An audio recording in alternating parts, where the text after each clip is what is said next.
Great. Okay, it's recording. Okay. Hi, Kevin. Do you mind sharing a quick introduction? Give us a little bit of your background. Sure. Hi, Steph. Thanks for having me. Yeah. My name's Kevin Dew. I met the founder, Drew, back in 2001 when at Salesforce, and was there for about a decade. Since then, have gone to work for other technology companies in the ecosystem.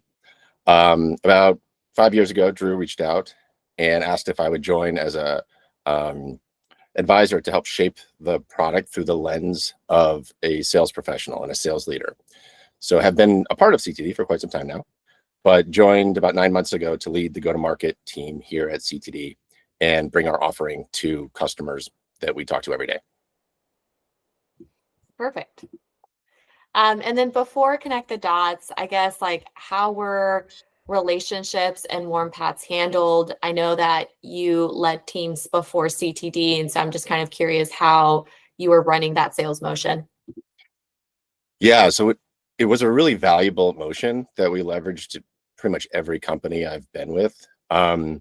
However, it was extremely difficult. So we would rely heavily on LinkedIn, which, as you know, is pretty polluted this day and age. It wasn't reliable. And oftentimes, too, we would surface these relationships through QBRs, but that would happen 4 times a year. And so it was a combination of spreadsheets, emails, and it was really, really difficult to manage. It took forever, and we had no visibility in terms of whether or not these requests were made through our executives, through our board members and advisors, until ultimately maybe we got a response and a meeting was created. But it was really difficult, took forever, and ultimately couldn't scale for most organizations that I supported. I'm going to kind of go off script here, but I'm curious, did you ever come into deals that you may have lost, or you're just at the risk of losing and you find an executive or an advisor, you found out that they had a relationship with that stakeholder or with the economic buyer, and it was just too late to use them, but you're like, oh, I wish I should have used them. Yeah, thanks for bringing up a painful memory. There was a board meeting where I was sitting across the table from a number of board members, and we had mentioned that we lost a pretty strategic opportunity for the quarter to one of our competitors. And in that meeting, you could see the consternation in the face of one of the board members who said, I am neighbors with the CEO. And had we known that prior to having lost that opportunity, it would have absolutely positioned us to at least compete in this deal. But it was too little too late. And ultimately, we lost that opportunity and really frustrated this board member. So learning for me was always, show the opportunities to the board members prior so that they can at least weigh in as to whether or not they have relationships we could leverage. But in that case, it was too late. Yeah. Yeah. I'm sorry about that. I've been there too.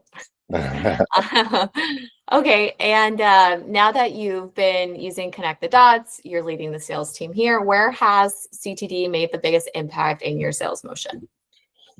I lead a team of account executives. And in the past, it's been very difficult to really develop that PG muscle, that pipeline generation muscle across the AEs.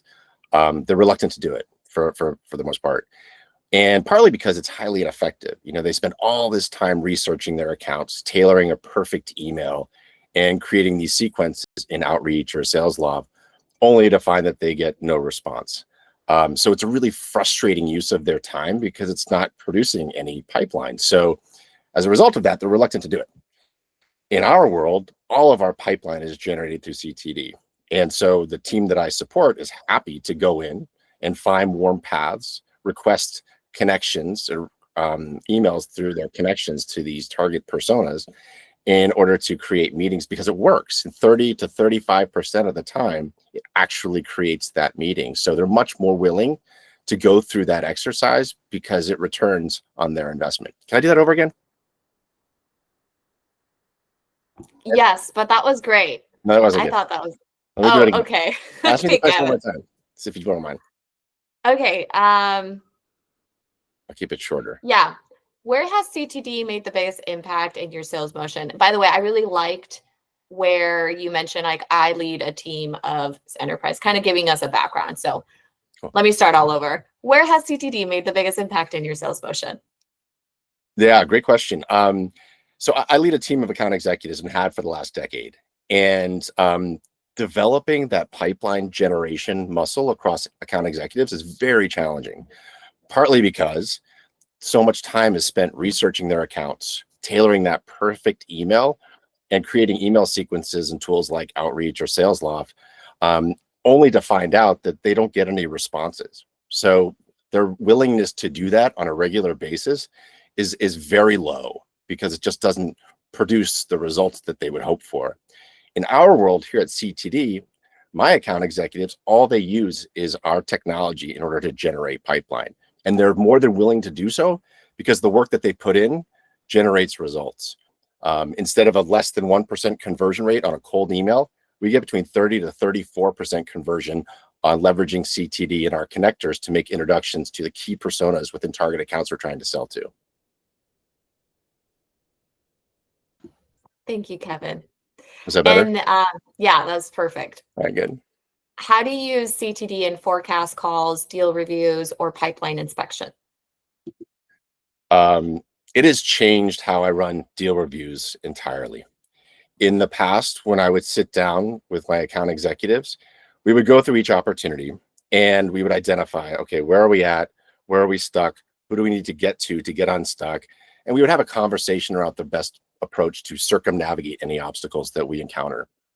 But it was a very static discussion. And the account executives typically didn't look forward to having that conversation. Whereas now, they're excited to have deal reviews with me for the first time ever. Because instead of just saying, where is it stuck and how do we figure out how to get it unstuck? We actually pull up CTD directly within the Salesforce opportunity, identify a path to the key decision maker we need to reach, and execute an ask to our connectors to make that introduction immediately. So what was once a static interaction with my account executives is now dynamic and drastically impacting their opportunities that they're forecasting for the quarter. So whereas before they were reluctant to participate, now they're enthusiastic. Thank you, Kevin. Yeah, I agree with that 100%. I think doing deal reviews with you during our sessions, it's been a game changer for me because we can action on blockers, we can action on getting in front of the right stakeholders right then and there, and it only takes a couple clicks. So that's been definitely like more productive on my end, on your end, and it's actionable. So helps me and helps the business. I love to hear that. It's awesome. Yeah. And then what metrics or outcomes? I think you touched on a few metrics already, how we're seeing like a 30%, roughly 35% conversion rate from, from warm email to meeting. But are there any other metrics that, you could speak to? Yeah, absolutely. I mean, what I touched upon is sales productivity. So instead of reps spending a lot of time performing tasks and activities that do not yield pipeline, the account executives on my team, the time they spent generating pipeline actually generates pipeline. So there's a lot more efficiency in terms of the time they spend in PG activities by leveraging the CTD technology. Also, I would say there's more pipeline generated per AE. In the past, a lot of pipeline would be sourced through BDRs or through marketing. From a ratio standpoint, our account executives generate far more pipeline per rep than I've seen in my career. I would say we've shortened the sales cycles too, because when we get that opportunity, generally it's at the highest level. So we're either able to qualify or disqualify an opportunity when speaking with the C-suite executive. And if we're able to qualify it, we've got executive sponsorship to go pursue that opportunity, which helps to condense the sales cycle quite dramatically. I would also say it increases the value of our offering too. So our ASPs have increased just by virtue of aligning our solution to board level initiatives. So I would say those are most powerful KPIs that have been impacted by leveraging our technology. No, that's great. Can you talk a little bit more about like anchoring high in a deal? And I've talked to other reps about swarming during like when you're in like the middle of a deal cycle and there's a stakeholder that you need to get it in touch or get in front of, like, can you just speak to how CTD helps your team do that? To get in front of the key stakeholders? Well, not only anchoring high, and then also maybe like unblocking deals or accelerating deals a little bit faster through swarming or through other methods. Um, I'm not sure I understand the question, Steph. So is it because I was speaking about how to align our solution to board level initiatives, which helps to Mhm, condense the sales cycle or increase the value, getting executive sponsorship to help kind of drive urgency to mhm. the sales cycle. Is there anything else beyond that that you're looking for me to speak to? No, I think I just wanted a little bit more like details, like in depth, to go in depth in those like things that, you know, Ian could kind of dive into. Okay. Okay, sure. Yeah, so I don't think anyone would argue that getting access to an executive is not extremely helpful in a sales process for many reasons. One, if you rely on your champion to get access to the economic buyer, it can take a very long time, or it may never happen at all. Um, Two, um, you are, if you're accessing the economic buyer, probably having conversations that your competitor is unable to have.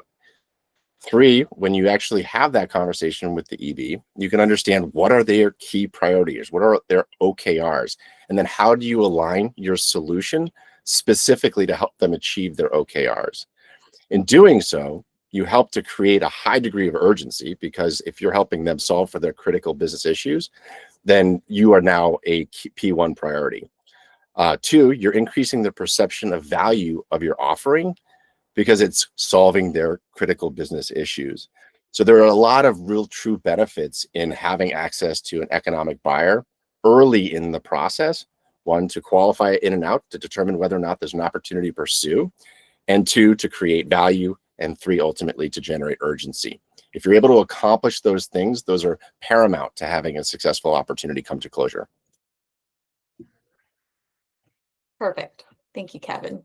And then what would be hard to go back if CTD disappeared tomorrow?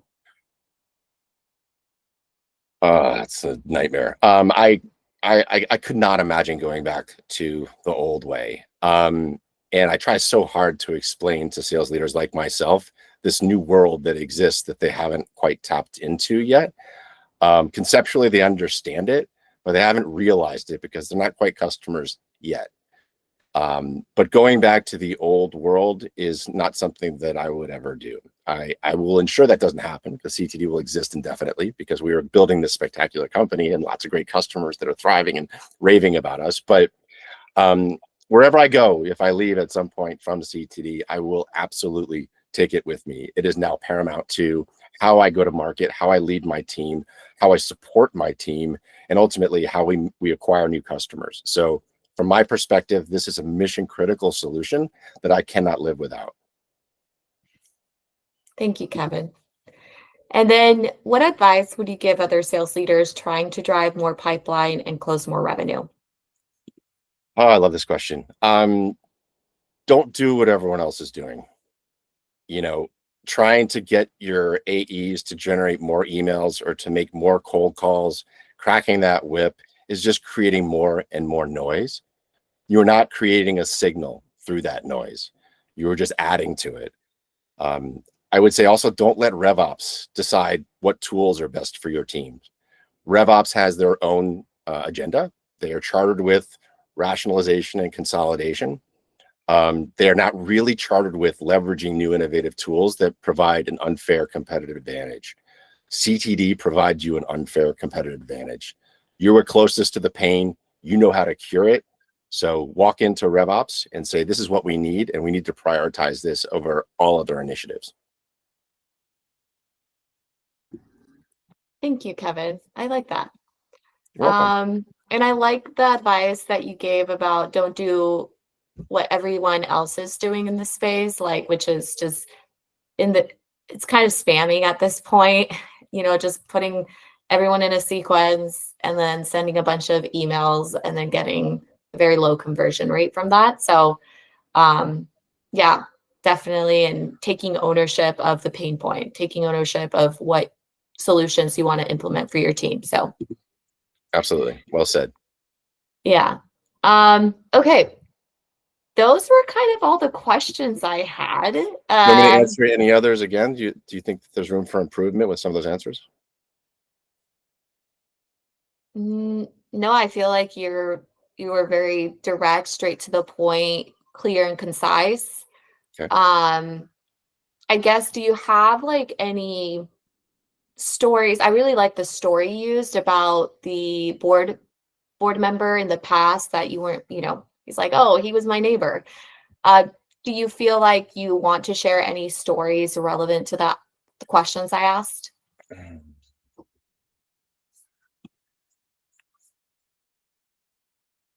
Yeah, I do. But Okay, I'll, for which I'll do, question? um, Maybe metrics, if you have one.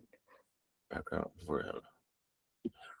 Oh, you already used second that. question, before CTD, how are relationships, warm paths handled? Um, Okay. uh, uh, where the CTO has made the biggest impact on the sales motion?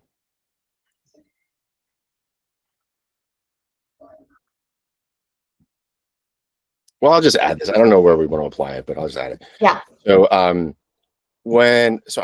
previously came from a company called Sprout Social. Sprout Social provides social media management tools. And so they had been relying upon marketing to help feed the top of funnel for quite some time. And the account executives, when the funnel dried up, had no idea how to generate their own pipeline.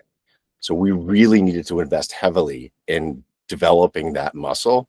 And we put a lot of enablement around it. We put programs together. We put incentives together. We gamified it to try to get people to participate in this PG evolution. And even investing all of that energy, it yielded mediocre results. People were doing all of this work trying to create pipeline, but it just wasn't being created. They were still relying upon a lot of inbound mechanisms. If I were to introduce CTT, that organization, that would have dramatically shifted the adoption of this PG motion, because instead of spending all this time researching, tailoring perfect emails, sending out these sequences in hopes that someone will respond, they could be very surgical and precise by identifying the key person they need to speak to, leveraging someone in the Sprout social network in order to get access to that person to generate that meeting. That would have been exponentially more effective in helping people really adopt this motion, because it works. Oh, that's great. Yeah, Nice. I mean, I agree. I think every org at Salesforce, there was always program enablement, a new motion that they were trying to run to target a specific persona. There was always some sort of campaign around new logos, and this is how we're tailoring our pitch. This is who we're going to go out and target. These are deaded opportunities. And while all that was great, it was really hard to go in really cold Mhm. as a rep, unless you had some sort of relationship to that account. And so, yeah, I agree with you. Okay, awesome. Also, another story. So Okay. I was sitting down with one of the reps on my team. Her name is Steph, and we were having a conversation around, hey, if you had to rely on LinkedIn in order to figure out if someone knows someone, um, would you go to your CEO and say, would you be willing to make an introduction to this target persona within my account I'm trying to get to? And the response that I got from Steph, correct me if I'm wrong, was, yeah, probably not, because it's LinkedIn. They may or may not know each other. So that's a missed opportunity. Whereas if Steph knew that my CEO knows this person and how well he knows this person, you would be much more inclined to actually make that request to the CEO to ask for an introduction. So I always think about, how many missed opportunities are there? Because no one really can quantify the strength of a relationship between two people. How many reps are saying, you know what, I'm not going to make that request because I don't want to waste my CEO's time. Think about that across your entire sales organization. How many missed opportunities are there because the AEs are just reluctant to make the ask because they're not confident that they know that the CEO knows the person as well as they think they might. That was okay. Yes, that's perfect. That's Yeah. good. Yeah, I mean, yeah, to your point, I wouldn't rely on LinkedIn to gauge the relationship that someone has with another person. Yeah. And even if they did know each other, it's like I don't know if that relationship is weak or not, or if like, you know, it's like if you're gonna make an ask to your CEO, you have to know for certainty if they're gonna know that person well enough to open up the Rolodex and introduce you. So 100%. yeah, yeah. Also, I think another piece of advice that I would give Mhm. sales leaders. Um, mm, I would say to sales leaders, you know that this motion works. You're doing it today. With all due respect, you're just doing it poorly. It's manual, it's cumbersome, it's in many cases prohibitive. AEs just aren't actually leveraging this motion because it's too complex. And so if you were able to do this easily and at scale, think of the impact that might have to your overall pipeline, your ability to get high within the active opportunities that you're working. It could really transform these motions such that you are the direct beneficiary. You're going to have higher quality pipeline. You're going to be higher in every deal, which leads to much more closed business. And ultimately, at the end of the day, that's what we're measured on. So take ownership of this because it's in your best interest to do so. Perfect. Okay. Well, I think we covered everything, Kevin. Can we do one more? Yeah. All right. So this is for RevOps. Okay. Um, I think RevOps has a really important job to do, right? They need to figure out what are the best tools to leverage across their go-to-market motion. Incredibly important responsibility. I think there are two types of RevOps leaders that we're seeing. There are those that are doing what everyone else is doing. They are trying to insert AI into every facet of their go-to-market. But again, that's just automating more. It's making it easier for the reps, but at the end of the day, it's making more noise, lots and lots of noise. And that noise is not what buyers are paying attention to. You need to become the signal through that noise.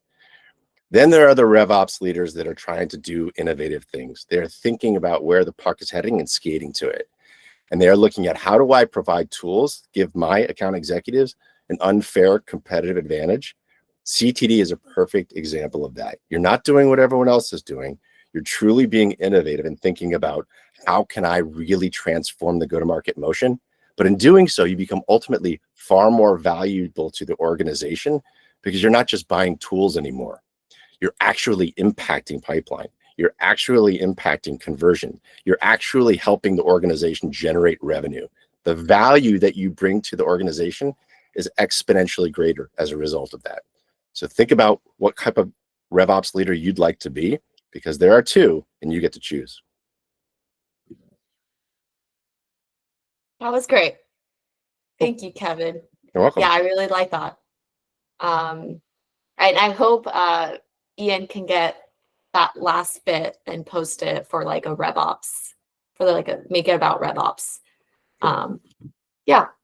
All right, Kevin. Well, thank you for your time. I'll go ahead and send this recording to Kevin, and then yeah, we'll start posting soon. Sounds good. Okay, bye, Kevin. Have a great Thanks. weekend. You too. Bye. Bye bye.